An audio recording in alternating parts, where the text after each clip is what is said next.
continue. Il est de plus en plus évident que les efforts de paix en cours servent à consolider les intérêts d'extraction d'acteurs puissants plutôt que de soulager la population de la RDC. Rien de cela n'est nouveau. La violence auquel font face les communautés trouve sa source dans des décennies de prédation pour les ressources et de négligence structurelle. C'est ça la tragédie. Des générations et des générations de Congolais et de Congolaises ont vu leur vie et dignité sacrifiées sur l'autel de la politique et du profit. Tant que les civils seront traités de la sorte, aucun processus politique ne conduira à un véritable soulagement. Malgré les engagements au plus haut niveau pris à Washington et à Doha, la violence contre les civils reste quotidienne. Les forces étatiques et les groupes armés non étatiques, y compris M23, FDLR, ADF, certains éléments d'FARDC et leurs alliés Ouazalando, continuent de menacer les civils et d'empêcher l'accès aux soins. Tous ont été impliqués dans de graves violations du droit international humanitaire, exécutions arbitraires, violences sexuelles, pillages, entraves à l'aide humanitaire.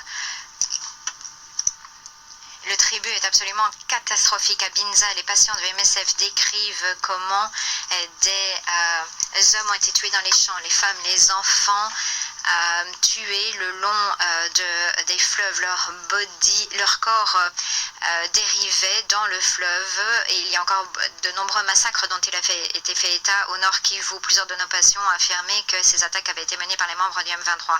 À l'hôpital de Rutshuru, les admissions pour traumatisme ont augmenté de 67% en juillet. Plus de 80% des victimes de tirs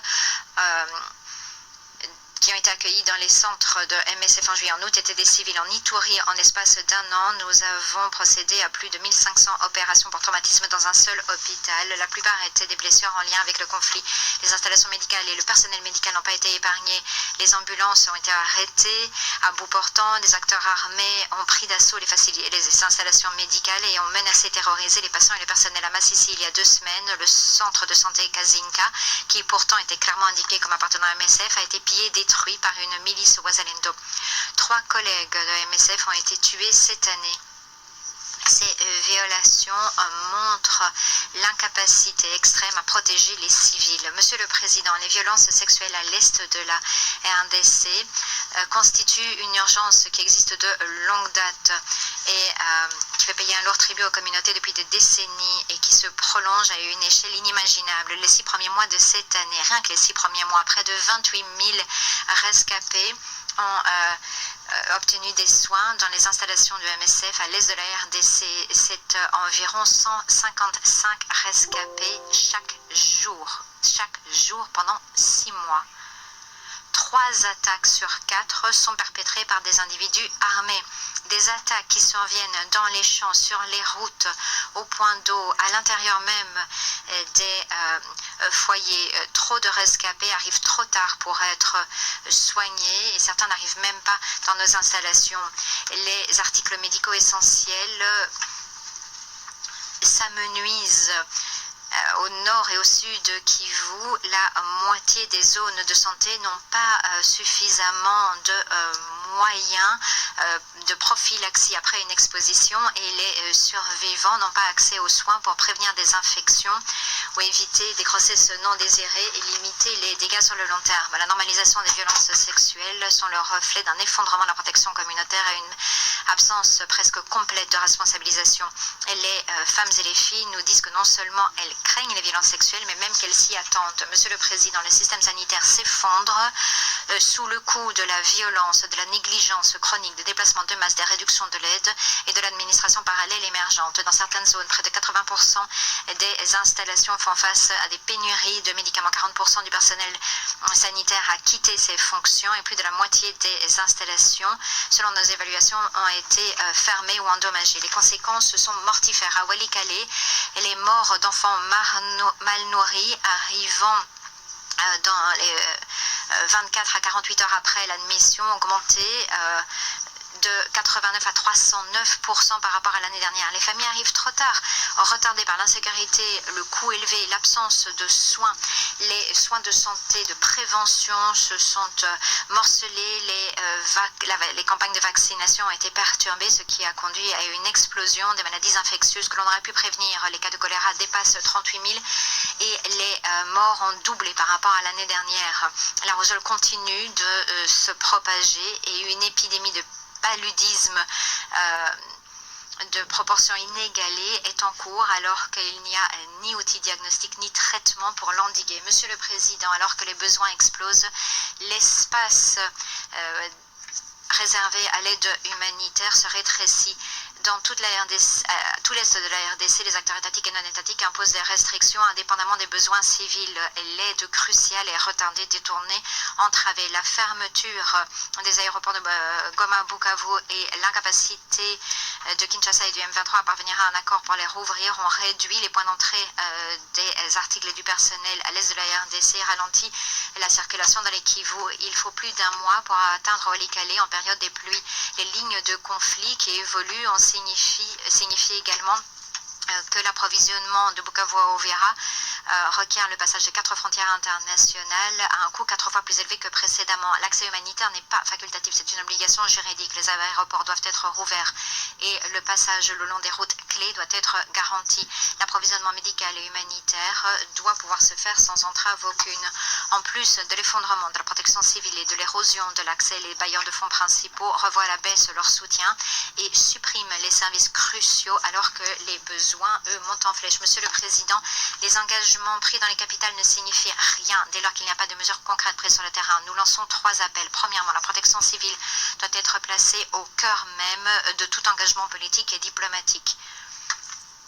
Les progrès ne peuvent être évalués à l'aune du nombre d'accords signés, mais bien par la sécurité des personnes chez eux, sur les routes et dans les lieux de refuge. Deuxièmement, l'accès humanitaire doit être garanti. Ce n'est pas là un acte de bonne volonté, ce n'est pas une mesure d'instauration de la confiance, c'est une obligation morale sous-tendue par le droit international humanitaire. Troisièmement, la riposte humanitaire doit être dotée des ressources nécessaires vu l'ampleur de la crise. Sans un financement souple et rapide, les morts continueront de se multiplier. En conclusion, Monsieur le Président, au-delà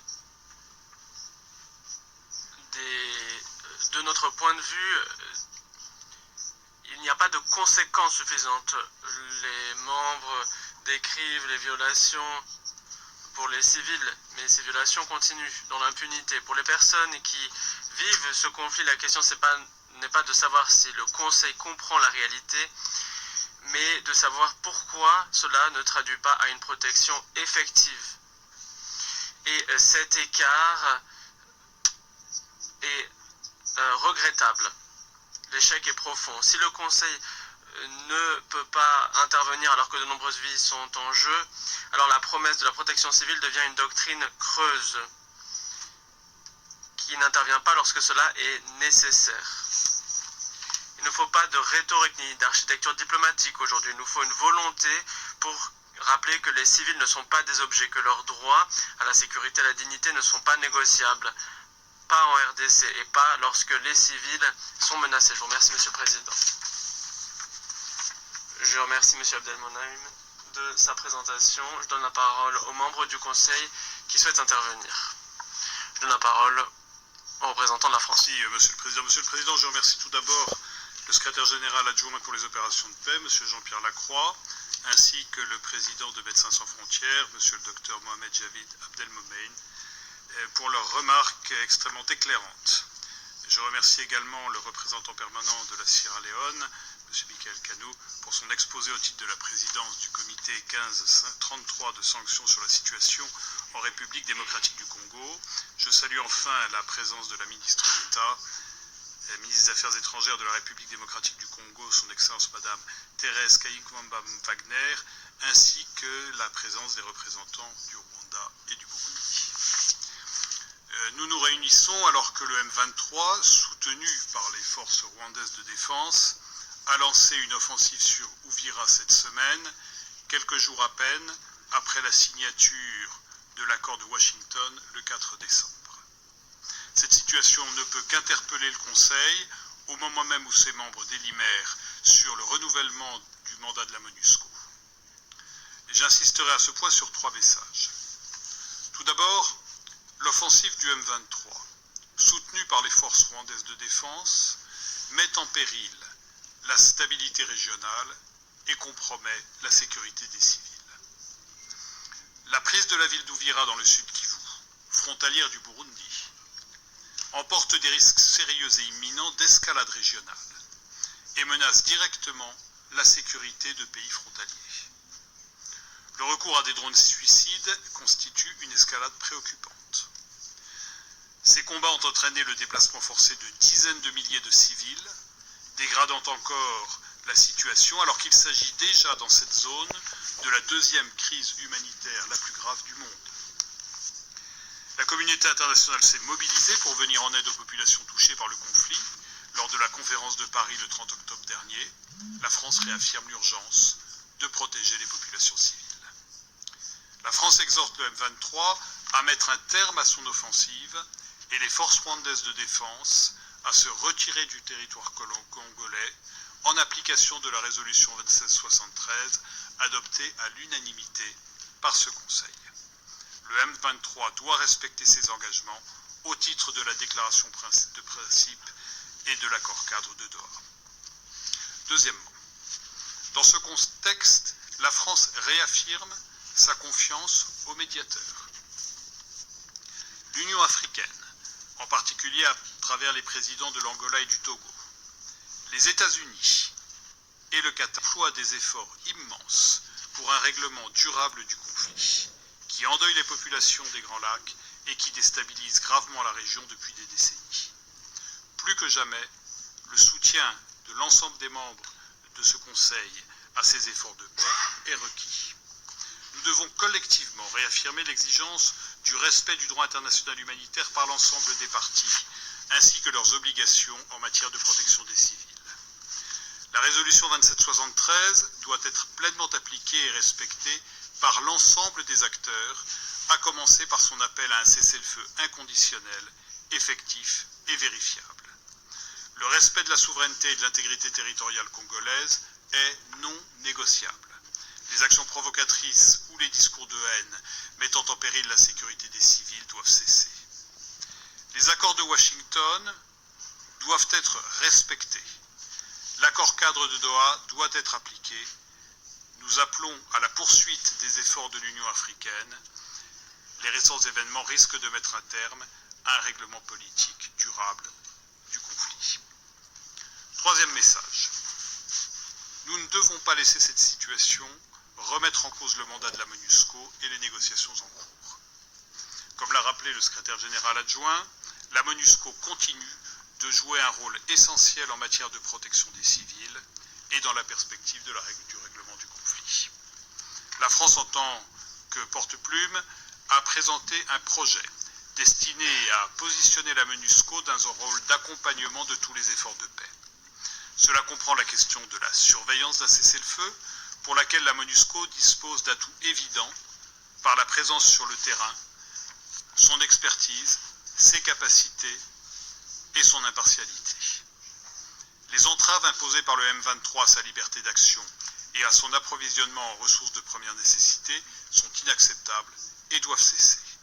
Dès lors, nous appelons les membres du Conseil à poursuivre les négociations de bonne foi, en gardant à l'esprit la responsabilité qui leur incombe au regard de la situation présente et en sachant que toute l'attention de cette délégation est acquise.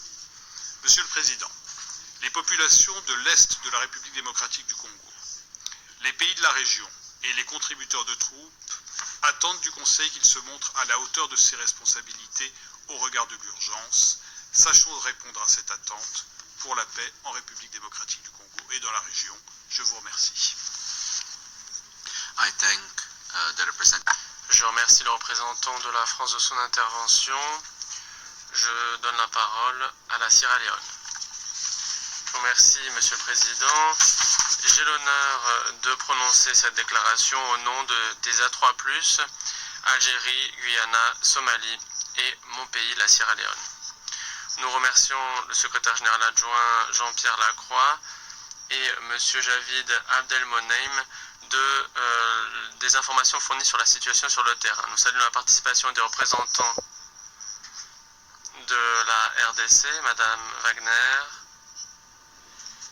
le ministre des Affaires étrangères, de la coopération internationale et de la francophonie, et du Rwanda et du Burundi. Nous saluons leur participation. Ces 3 dernières décennies, la MONUSCO et la mission qui l'a précédée, la MONUC, ont été présentes en RDC pour appuyer la paix, la stabilisation et la protection des civils dans un contexte caractérisé par des conflits armés récurrents, des difficultés humanitaires complexes et une transition politique majeure. Les A3+, réitèrent leur appréciation en faveur de la mission pour son service continu et son dévouement en faveur du peuple congolais dans des circonstances extrêmement difficiles. Toutefois, alors que nous nous réunissons, la paix et la stabilité en RDC demeurent précaires, en dépit d'efforts diplomatiques régionaux et internationaux continus. Nous souhaitons par ailleurs remercier Mme Bintou Keïta, représentante spéciale du secrétaire général en RDC et chef de la MONUSCO, pour son leadership et pour son attachement à la paix et à la stabilité en RDC. Son dévouement au peuple congolais, notamment en faveur des efforts pour appuyer les civils, sont tout à fait précieux. Monsieur le Président, les évolutions dans l'est de la RDC, notamment la prise d'Ouvira, qui est la dernière grande installation dans le sud Kivu par les rebelles du M23, nous préoccupent profondément. L'aggravation de la situation humanitaire pour la population civile est encore plus préoccupante. Ils ont été déplacés, ont dû traverser la frontière pour trouver sécurité et créer potentiellement une pression dans les pays hôtes. Il importe d'appuyer ces pays qui servent de refuge pour ceux qui fuient les violences en RDC.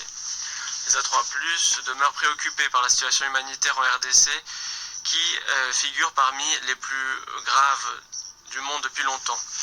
L'offensive reprise dans le sud Kivu risque d'entraîner un effondrement du système humanitaire sous-financé qui est déjà à ses limites. 5,7 millions de personnes sont déplacées, 24,8 millions de personnes seraient en insécurité alimentaire, alors qu'il y a des contraintes sécuritaires en matière d'accès élevées. Le personnel humanitaire ne peut continuer de déployer ses activités face aux hostilités dans le sud Kivu. Les informations remontées par les organisations humanitaires internationales nous préoccupent par ailleurs. D'après le CICR, près de 200 000 personnes ont été déplacées, l'essentiel des victimes de ces violences étant les femmes et les enfants. Le Conseil doit intervenir de manière décisive pour mettre fin à l'escalade du conflit dans l'est de la RDC. Nous devons rappeler à toutes les parties au conflit de respecter leurs obligations au titre du DIDH et du DIH, obligation de protéger les civils en période de conflit. Monsieur le Président, les A3+, réitèrent que la solution à ce conflit demeure fondamentalement politique. Nous sommes encouragés par la signature la semaine dernière des accords de Washington pour la paix et la prospérité par les présidents Tshisekedi et Kagame, en présence de dirigeants africains, notamment le président João Lourenço de la République de l'Angola et président de l'UA, en présence de Faure Gnassingbé, président du Conseil des ministres du Togo, et le médiateur de l'Union africaine désigné pour la crise entre la RDC et le Rwanda, et Mahmoud Ali Youssouf, président de la Commission de l'Union africaine. Comme le président de l'Union africaine l'a souligné, les accords de Washington représentent un moment important pour mettre fin à un conflit qui dure depuis plus de 3 décennies.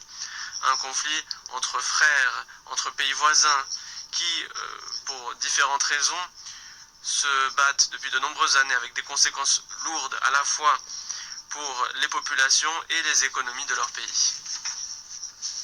Les A3+ se font l'écho de cette affirmation et réaffirment leur soutien en faveur des efforts de médiation et de leadership des parties prenantes africaines. Nous exhortons toutes les parties à honorer les engagements pris à Doha et à Washington et à œuvrer de bonne foi en faveur d'une paix durable, de la stabilité et de la prospérité dans l'ensemble de la région des Grands Lacs.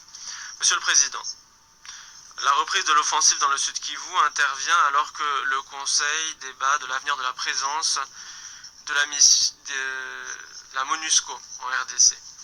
Au vu de la réalité sur le terrain, il faut faire preuve d'une prudence extrême et tenir compte de l'intérêt des populations de la région des Grands Lacs. La sécurité de leur vie, de leurs moyens de subsistance, la prospérité doivent guider nos décisions à l'heure de nous prononcer sur le renouvellement et sur l'orientation du mandat de la MONUSCO. Après des décennies de conflits, on ne peut continuer comme d'ordinaire. Il faut un changement de paradigme. La présence des Nations Unies doit servir à renforcer les propositions pilotées par les Africains et les processus de Doha et de Washington. Harmoniser ces propositions nécessitera une coopération sincère et une entente, une compréhension des perspectives africaines en dépassant une reconnaissance symbolique de l'inclusion pour arriver à une inclusion effective de solutions africaines.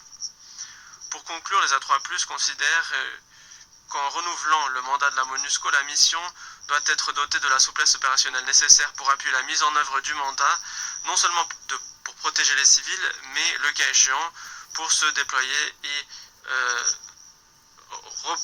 retourner vers des zones qui n'ont pas de présence permanente de l'autorité gouvernementale. Le mandat doit renforcer le rôle de la MONUSCO à l'appui de la justice transitionnelle et de la redevabilité pour les crimes de guerre et les crimes contre l'humanité. Les A3+ sont solidaires du peuple congolais et des communautés touchées dans la région. Avec la résilience et le génie du peuple congolais, appuyé par les mécanismes régionaux et les efforts internationaux, nous pensons qu'une solution pérenne à ce conflit est à portée de main. Les A3+ continueront à présenter leur appui indéfectible en faveur de la réalisation de ces aspirations. Je vous remercie. Je remercie la Sierra Leone. Je donne la parole aux États-Unis.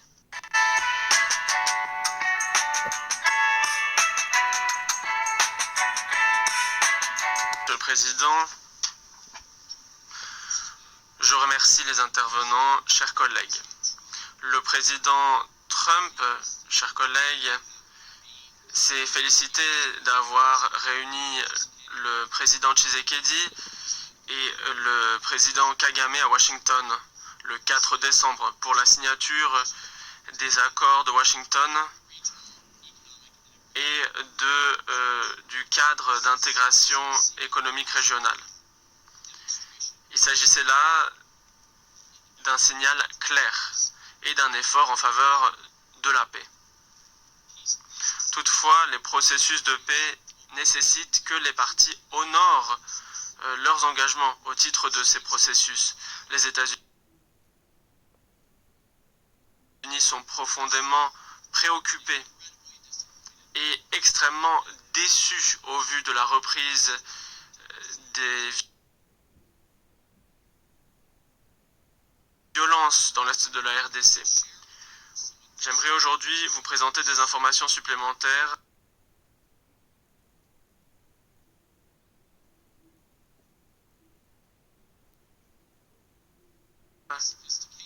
quant à l'ampleur et la sophistication de la participation du Rwanda à l'évolution de la situation dans l'est de la RDC.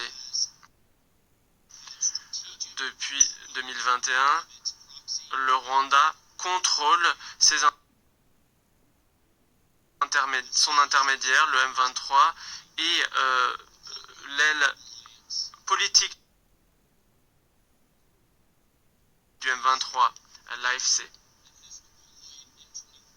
et à contrôler le M23 et l'AFC afin d'arriver aux objectifs géopolitiques du Rwanda dans l'est de la RDC.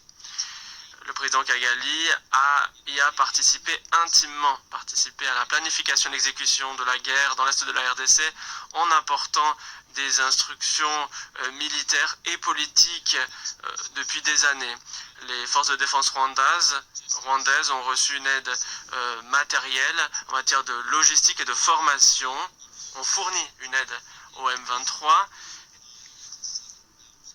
et ont envoyer 5 à 7 000 soldats dans l'est de la RDC.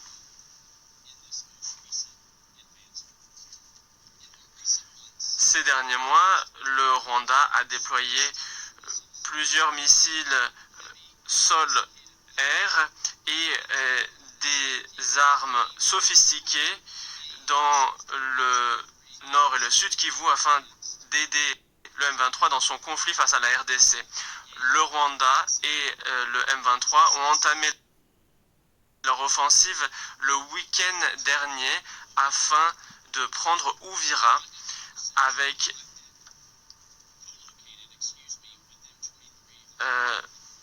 les forces rwandaises qui étaient situées elles aussi sur le front. Nous avons aussi des informations qui indiquent qu'il y a des drones suicides qui sont utilisés de plus en plus, de même que l'artillerie, aussi bien par le M23 et par les forces rwandaises, avec des frappes, y compris dans le Burundi.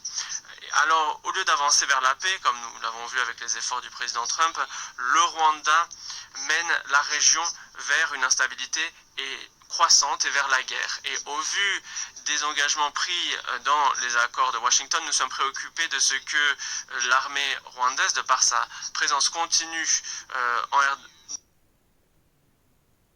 dans la RDC en appui du M23, intervient. Nous utiliserons tous les outils à notre disposition pour tenir responsables les auteurs de ces actions. Le Rwanda doit reconnaître le droit du gouvernement du RDC à défendre son territoire et son droit souverain à faire en sorte que les forces rwandaises se retirent de ce territoire. Nous échangeons avec toutes les parties pour appeler à la retenue et pour éviter une escalade plus avant, et notamment pour empêcher une rhétorique hostile aux Tutsis. Alors que l'on négocie du mandat de la MONUSCO, les États-Unis veilleront à ce que la mission soit dotée des capacités suffisantes pour apporter une aide aussi bien au processus de Doha que celui de Washington, en gardant à l'esprit que les parties sont responsables de la réussite de la mise en œuvre. Et nous comptons sur le soutien de ce Conseil à l'heure de négocier de ce mandat. La capacité de la MONUSCO à apporter des capacités en appui de ces processus dépend toutefois de sa capacité à circuler, à se réapprovisionner et à appliquer son mandat sans ingérence. Le fait que les forces de la paix de l'ONU soient assiégées par des forces qui sont appuyées par un État membre qui lui-même fournit un contingent aux opérations de paix est une hypocrisie bien triste. Malheureusement, le M23 bloque depuis des mois la MONUSCO et cela a compromis sa capacité à opérer de manière efficace à Goma, comme cela a été évoqué maintes fois aujourd'hui.